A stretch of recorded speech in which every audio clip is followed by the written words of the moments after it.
नमस्ते दोस्तों, terror files 21 में आप सभी का बहुत बहुत स्वागत है। तो बढ़ते हैं आज की कहानी की तरफ। और हाँ, कहानी सुनने से पहले चैनल को सब्सक्राइब करना ना भूलें ताकि इसी तरीके की और भी ज़्यादा डरावनी कहानियाँ आप सुन सकें। तो बढ़ते हैं अपनी कहानी की तरफ। नमिता अपनी माँ और छोटे भाई के साथ 2 सालों बाद अपने गांव जाने वाली थी। अगली सुबह 9 बजे यानी कि सुबह के 9 बजे वो तीनों ट्रेन में बैठकर गांव के लिए निकल जाते हैं और उन्हें अपने गांव रात के 7 बजे तक पहुंचना था। पर ट्रेन लेट होने के कारण वो लोग स्टेशन 8 बजे पहुंचे।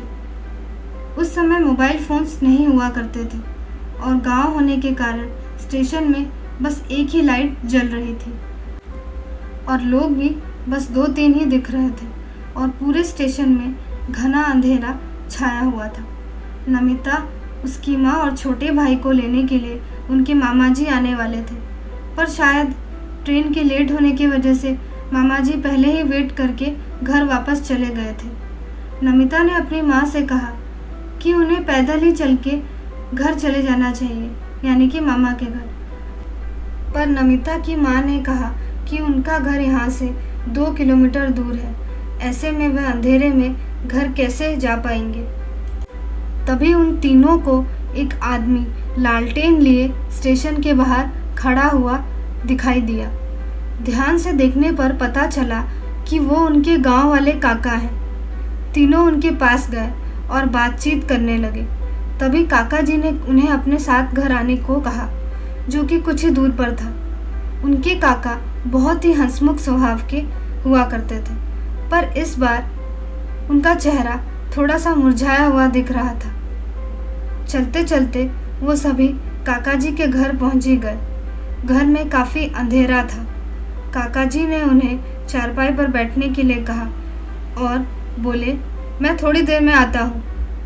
वो तीनों चारपाई पर बैठे ही हुए थे कि रसोई घर से कुछ बर्तनों की आवाज़ आने लगी। नमिता के छोटे भाई निशांत ने कहा, मैं देखकर आता हूँ काकी जी को। उसे लगा कि शायद अंदर काकी ही होंगी, क्योंकि काका जी तो बाहर थे।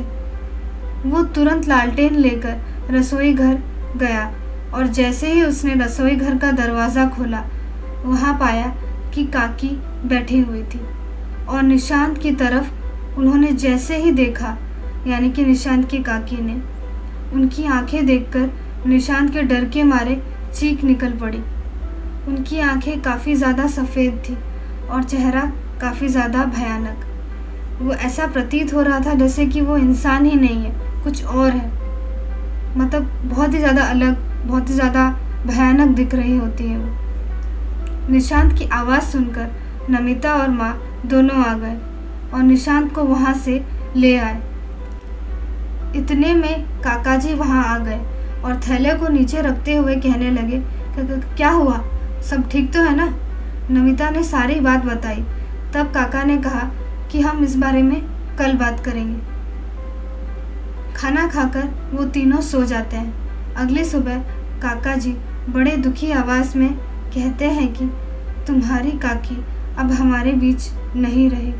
उनकी 4 महीने पहले ही मृत्यु हो चुकी है, लेकिन वो आज भी कहीं ना कहीं इसी घर में है। मैं उन्हें अभी भी महसूस कर सकता हूँ।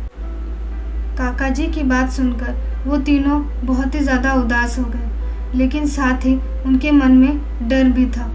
और वहाँ से विदा लेकर नमिता अपनी माँ और भाई के साथ मामा जी के घर चली जाती है।